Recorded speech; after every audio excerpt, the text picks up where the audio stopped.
After the hilarious firing of Stephen Colbert, every political news show left on television whose entire business model is hating, lying, and defaming Donald Trump has been put on high alert. And yes, that includes The View. And so some people on The View, and I'm sure you can guess who, can't bear to face their own inadequacies and instead have to give themselves preliminary excuses, saying Stephen Colbert getting fired is evident of Donald Trump's authoritarian fascist takeover in real time. The end is near, democracy is falling. And other members of the panel having to teach this deranged individual basic math like a child and explain to them the difference between revenue and profit. And if a business is losing $40 million per year on a show, they're likely going to cancel it. As always, like the video and subscribe to the channel. But let's start by hearing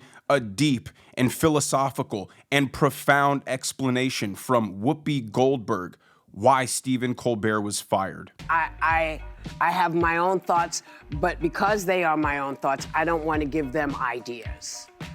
So I'm going to hold on to my thoughts and watch how this shakes out. I have my own thoughts about how this is going to shake out, and as I said, I don't want to give the other side the power over what I'm thinking. Okay, I just wanted to show you that because when I saw it, I was like, what the hell is she talking about? I have thoughts, but I won't share my thoughts so they can't hear my thoughts and then make fun of me for being an idiot. You know she had absolutely nothing to say and a game of Pong was just happening in her brain. Because when is Whoopi Goldberg ever reserved in sharing her thoughts? Her actual problem is she shares her thoughts too much. But I just thought that was hilarious and wanted to show you guys that. But here is Alyssa explaining to the panel that Stephen Colbert's show was an absolute dud that lost $40 million a year. And Joy Behar chimes in and says, wow, not even Trump lost that much money in his casinos. So I guess the question is, with all that's going on, do we think that Paramount maybe bowed to political pressure, or was it just business, or is it a little suspect at the timing?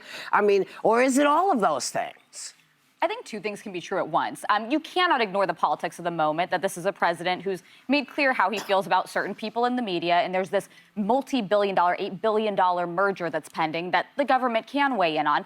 And then you also have to look at the economics of the television industry. The fact that shows as iconic as The Late Show have a fraction of the viewership that they had even 20 years ago.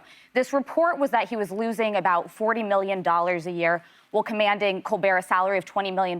Yeah. But my question is this. Even Trump's casino didn't lose that much. My question is this. Joy must have had a brain fart and realized that her joke actually made Stephen Colbert look a lot worse. But what Alyssa said was true, and it's the only thing that needs to be said about why Stephen Colbert was fired. Your show is losing $40 million a year, and 20 of that is just from your salary. You have a 200-person staff, yet your viewership is a quarter of what it was 20 years ago. You've desecrated The Late Show and turned off the majority of people from watching it because it's no longer a lighthearted, satirical take on the news that people can enjoy at the end of a day. It's all pessimism and doomsday, and Donald Trump is the reason you were late to work today. It is a hyper-partisan show for people who are consumed with rage and misery, who hold a worldview that Donald Trump is the epitome of evil, and want to have a smooth-talking guy in a suit validate their opinion on television. It's not censorship. It's not an infringement on anybody's First Amendment rights. It's not fascists coming for the comedians. All these excuses are just part of a common Democrat theme, which is the inability to take accountability for anything. But even after Alyssa succinctly explained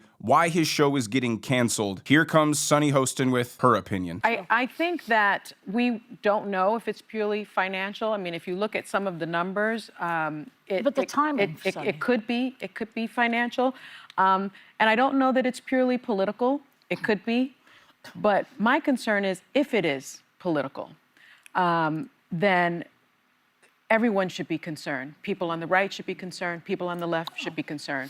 Because it's very clear that if it is political, this is the dismantling of our democracy. This is the dismantling of our Constitution, right?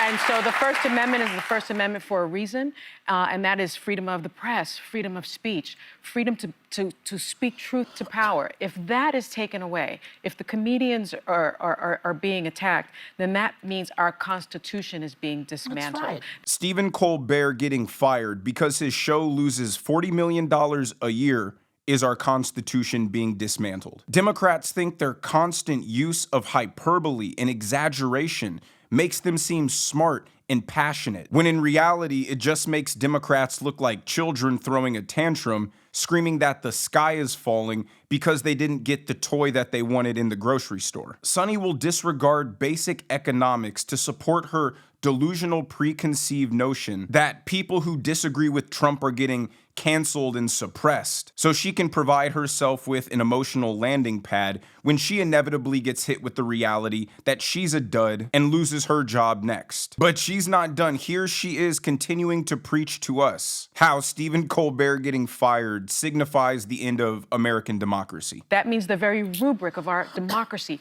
is being dismantled. And I think every single person should be really, really concerned about it. I'm thrilled that Senator Warren, Elizabeth Warren, Senator Bernie Sanders is asking Skydance, is asking for answers whether or not this was political. The Writers Guild is actually asking the Attorney General to look into this situation to find out if it was political. And if we find out it is political, what are we going to do as a country? We must protect our Constitution and we must protect our democracy.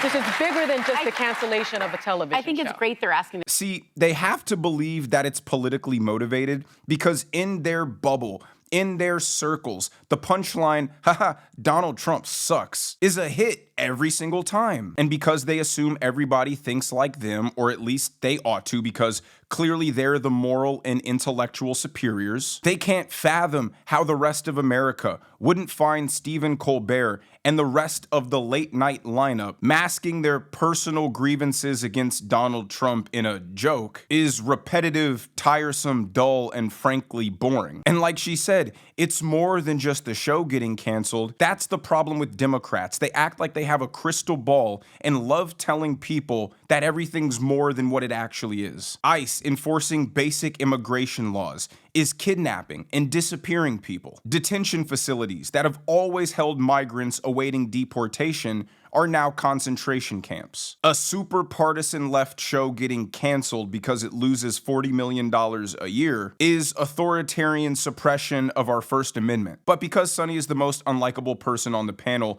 and has no sympathy amongst the other panelists, here's Sarah Haynes pointing out the simple fact to Sunny Hostin that TV is just a dying industry. Linear TV is going to be a niche option in 2029. That's not that far off right now. So as you watch the ad revenue, it dropped. What do you call it? Linear TV? Linear TV. Is that what we're on? Yes. But we're also on streaming, Hulu, and Disney+. That's why I'm saying I got nothing to hide here, guys. In 2018, advertising has dropped by 40% since 2018 as ad revenue moves to digital content and non-traditional media. Sometimes things are just simple, and the Democrats refuse to acknowledge that. Everything has to be convoluted. Everything has to be complicated. Everything requires an expert to explain. If you told a Democrat wiping your butt would prevent you from stinking, they would ask you to cite 3 studies and give an expert testimony. That's why the most important thing whenever you talk to a Democrat is stay out of the tall grass. That's where they try to use their extremely expensive and extremely useless college degree, regurgitating talking points that they hear from their radical liberal Marxist professor. And it doesn't do you any favors as Stephen Colbert, while your entire industry is dying, to ostracize as many potential viewers as possible, make everything extremely political, and only appeal to a very small niche audience. People just want some lighthearted comedy at the end of a long day, not to be lectured about why the sun isn't going to come up tomorrow because of Donald Trump, and why you're an evil person if you happen to support him. Now, this last clip is Sunny Hostin blowing the minds of everybody on the panel as she exposes she doesn't understand the difference between a business's revenue and their actual profit.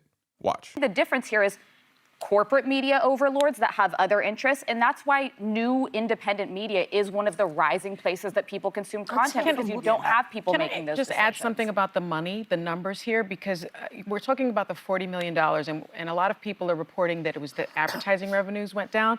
But if you look at the estimates from Edo Ad Engage, late night broadcast TV shows took in $150 million over the 12-month period from July 21st, 24 to July 20th, 2025. That is up 6%.